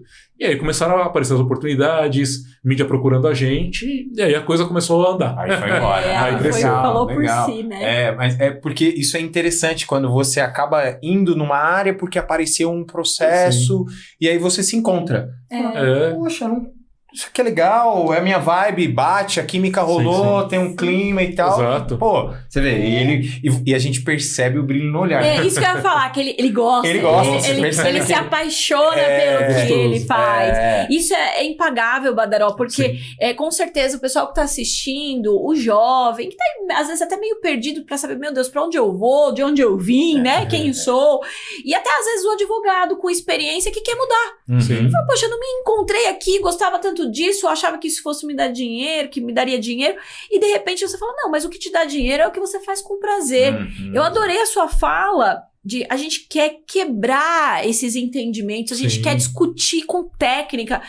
Como que falta isso, às vezes, na advocacia, pra gente ter aquele respeito que a gente merece, retomar, talvez, esse respeito, porque, poxa, o juiz, ele olha e fala, eu respeito esse advogado. E não é porque ele gosta de você que ele te achou bonitinho, ou, né, ou que você é bem vestido, ou tem não. um nome ali, não. Ou porque exatamente, é porque ele fala, não. É o trabalho de excelência. Pô, é legal isso. E a gente precisa disseminar isso para as novas gerações. Sim. Então, acho que esse legado que você está deixando, ele é atributo da sua paixão, você se apropriar desse tema. Então, parabéns. Eu fico muito feliz por isso. Muito feliz mesmo. Agora eu fiquei curioso sobre a Assembleia. Eu também. Aqui, ó, você falou, vamos falar, já tô já milhão. eu já tô... Desenrola essa Assembleia. Conta pra gente aí, Badaró. Eu participei pouquíssimas assembleias quando eu Teve morava no condomínio. Eu fui só na primeira, irmão. Aí eu falei, não, isso aqui, velho. Se eu fosse na Assembleia de Condomínio, ia sair morte lá. Não, réu primário já... E o condomínio que eu morava, Badaró, aqui em Guarulhos, era um condomínio gigante. Gigante. 36 torres, bosque, piscina. Meu, é uma cidade dentro da cidade. Sim. Né? Era gigante. Então, imagine você uma reunião de condomínio. Cara, coisa de maluco. Eu fui na primeira, eu voltei pro apartamento, falei pra minha esposa, eu falei, eu não vou em nenhuma, nunca mais. Eu quero fazer até um corte, ó. Assembleia de condomínio é uma arte. Depois vocês colocam. Esse corte vai pros cortes. Assembleia de condomínio é uma arte. Fiz até de nonovo. Pega aí, Rafa, ó, pronto, o corte. Rafa já pegou. Pegou, obrigado. Mas acaba sendo uma arte mesmo, porque assim, aí a gente tá falando da evolução desse direito de condomínio, né? E dessa profissionalização. Antigamente a Assembleia, vou mandar o edital, vou fazer a reunião e seja o que Deus quiser. Tá na mão do pai. A hora que se der briga, vai dar. Se não der, vamos agradecer, mas essa é uma realidade. Mas tem uma arte por trás e não é uma arte que ela visa ludibriar ninguém, mas é uma arte que ela visa trazer uma segurança jurídica para aquele ato, que é uma reunião de moradores e que tem previsão no Código Civil. E aí o ponto tem um trabalho antes da Assembleia que precisa ser feito, principalmente de entendimento, e aí o advogado de condomínio precisa ser também político. É uma diplomacia, quase. Exato, entender se aquele cenário... Quase isso. Entender qual que vai ser o quórum, se vai ser atingido, se aquilo vai dar importância, se o síndico tem intenção de cativar mais pessoas para votarem favorável a determinada mudança no condomínio, e aí começa com isso. Chega no dia, aí é o trabalho do advogado também de ajudar o síndico a explanar toda aquela situação, dar segurança jurídica, né, que a gente espera que tenha, específica para aquele tema, explicar quais são os riscos que pode aquela decisão tomar, e aí aquilo acaba acontecendo de determinada forma. Mas um ponto é fato, a Assembleia de Condomínio, em muitos casos essa é a realidade, e é o que faz a gente perder o cabelo, inclusive, ela acaba não sendo tranquila, e muitas são num clima de briga mesmo. E aí, contando até uma história interessante, foi um pouco depois da alteração do Código Civil que implementou as assembleias virtuais. Ainda na época de pandemia, setembro de 2020, era autorizado as assembleias virtuais. Tinha um condomínio que estava num pandemônio. Conseguimos uma ação para prorrogar o mandato do síndico, e algumas pessoas, não era a maioria, mas algumas pessoas não gostavam daquele síndico, e aí o fato do condomínio, só fazendo um paralelo, os poucos fazem movimento no condomínio, as pessoas que gostam mesmo do síndico acabam não se movimentando.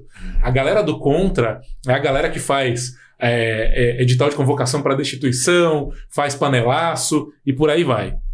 Enfim, e é democracia. Sim. Mas tem um caminho para ser seguido nessa democracia. Nem sempre a tirada abrupta, às vezes, de um gestor pode ser o melhor caminho. E o cara falou, Badaró, vou contratar você, entendo que você é o advogado do condomínio, mas tá aqui, eu faço uma boa gestão, tô aqui há mais de 6 anos, quero continuar, só que do nada apareceu esse grupo aqui que tá querendo me tirar a qualquer custo. Eles querem prestação de contas, aí entraram numa ação para destituir o síndico, fomos na ação, ganhamos. Aí precisava prorrogar o mandato do síndico, entramos com a prorrogação de mandato, ganhamos, só que a prorrogação durou um tempo e precisava fazer a nova eleição. O pessoal entrou com uma ação de prestação de contas, falando que o síndico não apresentava pastas, que eles nunca tiveram acesso a pastas e tudo mais. E eu falei, vamos fazer o seguinte, se chegar lá, vai ser briga na certa. Vamos considerar que hoje a gente tem assembleia virtual, a gente vai falar que presencialmente ela vai acontecer no salão de festas do condomínio, a gente vai estar lá presente no salão de festas do condomínio, só que você vai estar de casa. O pessoal que tá lá do contra vai esperando pra fazer um tumulto, vai ter briga, porque a intenção deles era causar mesmo. Sim. E aí, eles vão dar com a cara na parede, porque o síndico vai estar lá no telão, digital, vai poder falar o que quiser, não vai tumultuar a assembleia e beleza. O pessoal foi lá com advogado. Faixas. O pessoal é um condomínio de Alphaville, então o pessoal tem um poder aquisitivo interessante. Eu conheço os condomínios, eu trabalhei como advogada lá em Alphaville. É mesmo? Não te vi lá, Fran. E era numa imobiliária. Mas foi morador com advogado, morador dizendo que era advogado, tinha um juiz lá que estava um pouco perdido, mas estava lá. Aposentado. O negócio estava nesse nível. Chegamos do lá, cadê o síndico? Não, o síndico tá aqui. Não, ele não tá. Essa assembleia ela é indevida, ela não vai acontecer, ela é ilegal, a gente vai processar vocês. Doutor, a gente vai entrar com processo amanhã. O síndico tá aqui, gente. Aí ligamos o telão, o síndico aparece na assembleia. Aí o pessoal fica meio assim, e nesse meio tempo, vou dar licença. Fica à vontade. O pessoal tava lá, a gente colocou como uma sugestão para o síndico, ele obedeceu, deixar todas as pastas de prestação de contas à disposição. Eu tava lá, tirando foto, a assembleia aconteceu tranquila, esse cara foi reeleito pela maioria, o pessoal do burburinho continuou lá e acabou se desfazendo porque o síndico ganhou. E aí o ponto foi, a gente tinha uma ação de prestação de contas, e o tema principal é, nós não temos acesso às pastas. Excelência, tivemos uma assembleia na semana passada e tá aqui as fotos, inclusive da presença do patrono do processo, em que todas as pastas foram disponibilizadas e a pessoa o autor A, B, C e D do processo estava de frente às pastas e em nenhum momento pegou essas pastas para fazer uma revisão, para fazer uma solicitação. Opa, perdendo o processo na hora. O juiz entendeu que havia uma má-fé daqueles moradores, não a má-fé processual, mas a má-fé social, de que, tá lá, o cara deixou à disposição as pastas. Se tem dúvida, por que o cara deixaria as pastas lá? E perderam o processo. Então o ganho ele foi praticamente múltiplo nesse condomínio.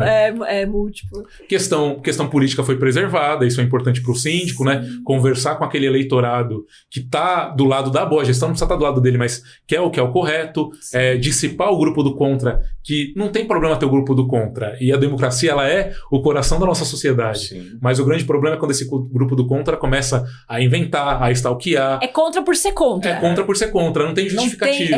Não tem justo motivo. E às vezes a intenção até de ter o pequeno poder do condomínio para fazer às vezes algo que não é bacana, né? Mas tudo isso foi resolvido simplesmente em falar, fica em casa, a gente vai fazer a assembleia virtual e tá tudo certo.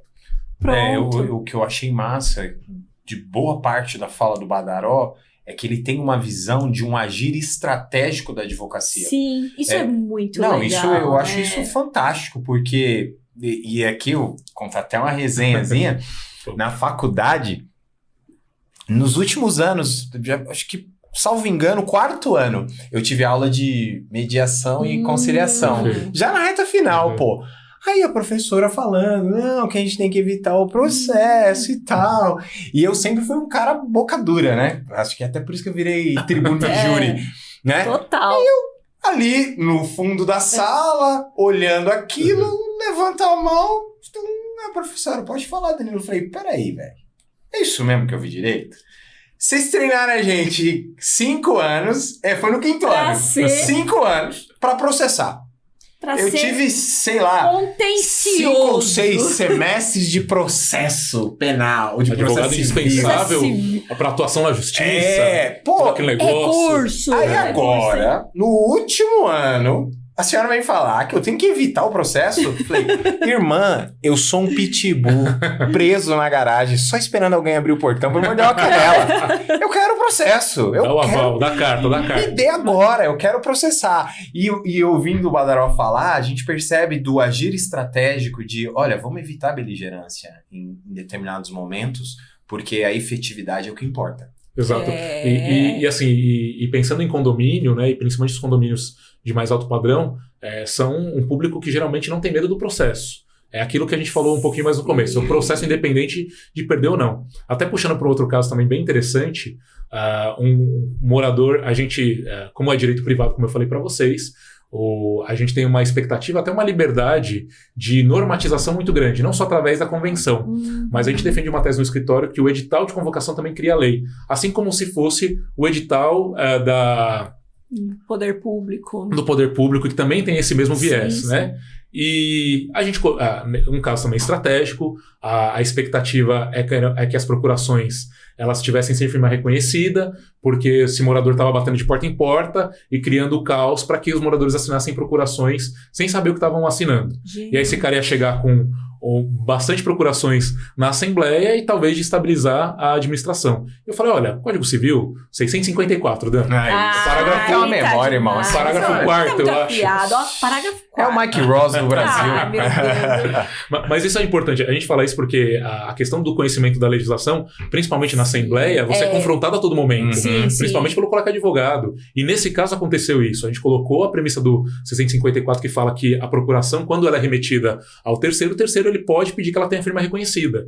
Colocamos essa premissa no edital de convocação da Assembleia. Já que o cara vai trazer procuração, eu quero saber se tem firma reconhecida. Senão serão descartadas. Nossa. Esse cara contratou um advogado e pediu a anulação do edital de convocação por estar em discordância com as premissas legais. Ele protocolou papo de 24 horas antes da Assembleia acontecer. A gente foi, o síndico me ligou e falou, tem um processo distribuído. Fiz lá a contestação e eu fui despachar com o juiz no dia seguinte, que era o dia da Assembleia, para falar, excelência, não dê a liminar, porque não faz sentido. Falou, doutor, tô contigo, a tese é que o edital ele cria a lei entre as partes. Posso confiar que vai ser assim, excelência? O juiz falou, vai tranquilo, vai com Deus. Marca o seu gol. Fui lá. Saiu a decisão negando a liminar e no texto da liminar ele colocou exatamente isso. O edital cria a lei entre as partes e nesse primeiro momento, com uma decisão liminar, eu não reconheço o direito de conceder essa liminar. Pegamos aquele trecho bonito. O edital cria direito entre as partes.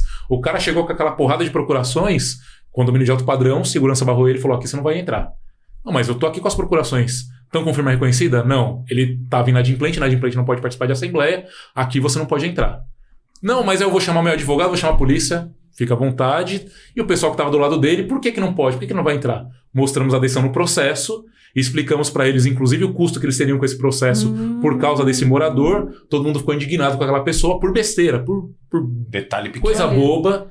E aquilo virou uma jurisprudência dentro do condomínio. Tentaram depois, 3 anos, tirar o síndico que está lá atual. A gente pegou essa mesma decisão, ganhamos o processo, replicaram a decisão da liminar, a moradora com um grupo de outros moradores também com as procurações lá para tirar o síndico. Opa, aqui só com firma reconhecida. Não tem como. Gente, olha. É isso. E você vê, pessoas, né? Seres humaninhos, os seres humaninhos. A beligerância entre países numa escala maior, aí você vem reduzindo, e no condomínio é a mesma coisa. É a Exato. mesma Rússia e Ucrânia, made in Alphaville. Exatamente. Ali na região, eu fico impressionada, porque assim, é claro, a gente sabe que a verticalização é um fato que cada vez é mais nas cidades, pensando em São Paulo, Guarulhos, essas cidades da grande São Paulo têm sofrido mais isso. Mas assim, a escolha também de viver em condomínio, seja num condomínio de casa, seja num condomínio vertical, também, a pessoa, é um discernimento que a pessoa também talvez tenha que ter antes de querer se submeter, porque assim, você tem que abrir mão. Eu acredito que na pandemia, eu queria que você falasse, Badaró, um pouquinho como é que foi a pandemia nesses condomínios. Porque assim, você contou agora um caso que aconteceu da questão da Assembleia, mas assim, eu acho que houve uma polarização também na pandemia por questões outras, que eu acho que também inflamaram as pessoas por não poder, por lockdown, por Sim, não sim. poder sair ali daqueles locais, e às vezes locais até, né, apertados. Eu acho que assim, eu me senti uma privilegiada de estar dentro de uma casa dentro da pandemia, porque algumas pessoas sofreram verdadeiramente. E como é que foi essa parte jurídica e como que vocês seguraram? No âmbito do trabalho, a pandemia, para o advogado, é triste falar isso de um cenário ruim, mas foi muito positiva em razão dos inúmeros trabalhos que apareceram. A insegurança jurídica era... A gente acordava com uma decisão, Nossa, dormia com outra decisão. Lei, Exato. Condomínios fazendo assembleias virtuais, porque precisavam aprovar orçamentos, e no outro dia, moradores entrando com ação, e aí decisões favoráveis ou desfavoráveis àquela assembleia virtual. Então, o advogado de condomínio na pandemia trabalhou bastante, essa foi uma realidade. Mas o ponto foi, investiu-se muito no judiciário, para que o Estado dissesse para a gente qual que era o caminho a se tomar, porque ninguém sabia, né? Num cenário de extrema insegurança, a gente não sabia se nem no mercado vai ter produto para a gente adquirir, né? Teve aquela questão do papel higiênico que o pessoal comprou o papel higiênico e faltava nos supermercados. Essa era a realidade. E aí, sair ou não sair? Pode sair. Como é que eu faço a entrega? Áreas comuns. Acabei de mudar, tô com um filho pequeno, preciso terminar a reforma do quarto do meu filho, porque tá para nascer, pode ou não fazer a reforma. Então a gente começava a estudar, dava o F5 ali em decisões do TJ o dia inteiro, também de outros estados, né, TJSP, mas outros TJs também de todos os estados, para verificar quais eram as decisões mais recentes. Os advogados júniores ficavam incumbidos de ficar pesquisando matéria o dia inteiro, aí migalha, conjur, porque a gente sabia que alguém ia escrever algo sobre determinado tema, mas o judiciário foi a chave para a gente conseguir normatizar. Alguns condomínios topavam a consultoria, não digo os condomínios, mas os condôminos topavam a consultoria de que, olha, a orientação do advogado é essa, é melhor não fazer. Ah, que legal. Perfeito, não vamos fazer. Outros, era ação. Olha, a moradora está aqui com um prestador de serviço que está na rua, ele está querendo entrar. Não autoriza, não pode. A gente está em lockdown, não poderia ter aquele acesso. Olha o risco, a vida que a gente está tendo por um luxo. Mas um idoso ali, né? Uma pessoa que vai ficar doente, né? Então, a gente acabou utilizando muito o processo, indo na contramão daquilo que a gente tem de expectativa, mas o judiciário era o caminho para falar para a gente o que poderia fazer e o que não poderia fazer. E aí, dentro daquela premissa de decisões diferentes para condomínios diferentes, às vezes tinha uma decisão num condomínio, a gente falava, aqui decidiu desse jeito, mas talvez seja interessante para você entrar com a ação, porque se o morador começar a criar caso sobre determinado tema, a gente vai precisar do judiciário.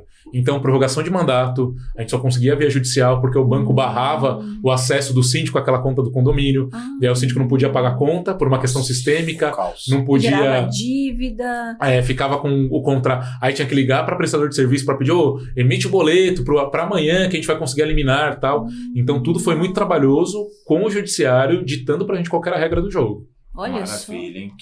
Olha, Badaró, vou te falar, eu tô impressionado. É uma área que eu não conhecia absolutamente nada, cara. E eu fiquei curioso nesse artigo do Stalker. Depois eu vou pesquisar. Eu tive um caso muito similar a esse, um caso que eu atuei. Mas na época ainda não existia a lei de Stalker. O meu cliente foi enquadrado numa contravenção penal de perturbação ao sossego. A ordem. Não havia ainda o crime de perseguição. Mas, infelizmente, não acredito. Eu sou sempre o porta-voz da notícia triste. mais. Eu gosto assim, a gente dá só o melzinho. E você aí, pra fica com a vontade. Na nossa cidade de Guarulhos. Exato. E aí vai trazer seu sócio, Rafa, pra gente resenhar. Podemos marcar então? Com certeza, vai ser um prazer. Eu chego mais cedo. Tudo bem, fica em paz. A gente marca uma aqui. Mas, Badaró, assim, eu fiquei muito feliz com a sua presença aqui. Fiquei impressionado com a sua propriedade, o domínio que você tem no assunto. E com a memória dos artigos. Incrível. Eu sou fã. O homem é um vai de meco. Ambulante. Né? Obrigado mesmo, obrigado por compartilhar esse conhecimento de uma área que eu não conhecia. A Francine também, pelo visto, não conhecia, né? Não, também não. Espero que quem esteja aí do outro lado da tela assistindo... Eu sou fã de quem advoga nessa área, porque eu acho que deve ter uma paciência, aquela história de você estar internalizando ali uma virtude. Pois é. De verdade. Então assim, eu quero agradecer você novamente, deixar aqui novamente minha gratidão. Eu acredito que o público que assistiu também nosso bate-papo deve ter ficado muito contente, assim, saído com um conhecimento vasto que você demonstrou aqui, né? E eu quero encerrar esse podcast com uma pergunta que eu faço para todos os nossos convidados. Badaró, em poucas palavras, resuma o que é advocacia para você. Posso resumir em uma palavra só? Opa! Coragem. Uau, adorei! Eu gosto, Muito bom. eu gosto assim. E é verdade, advogar é para quem tem Sim. coragem, É, né? Sobral Pinto dizia isso. É. A advocacia não é uma profissão para covardes. Exato. Exatamente. Maravilha. Badaró, muitíssimo obrigada, Obrigado, poxa. amigão. Aí nos revemos. Ele tá devendo a pizza. A Opa! próxima, deixa que eu vou Já tá cobrar, anotado. fica pra Fica pra próxima, próxima. mas não tem problema. Brigadão, fiquei muito, muito feliz mesmo. Olha, fazia Obrigado. tempo que a gente não se via e você trouxe essa técnica, essa expertise, o teu conhecimento, o teu discernimento, né? Você concatenou de uma forma a fim realmente de que a gente identificou com muita clareza que Sim. você é apaixonado pelo que você faz. Obrigado. E com certeza o nosso público vai se inspirar em você e a gente quer te ver aqui mais vezes também pra gente trocar aí essas ideias tão boas e tão inspiradoras e quanto a gente aprende, né? Então, Isso mesmo. muitíssimo obrigada aí Obrigado. por você ter vindo e parabéns aí pelo seu muito sucesso aí no seu Obrigado. caminhar, viu? Então, é isso, gente. Doutora Francine Delfino, obrigado novamente por mais esse episódio ao meu lado. Dan, querido. Não esqueça, pessoal, aquele combão monstro. Curte, compartilha, se inscreve no canal. Beleza? Um abraço e até a próxima Abraço, quarta. pessoal. Beijo no coração Tchau, de tchau. todos.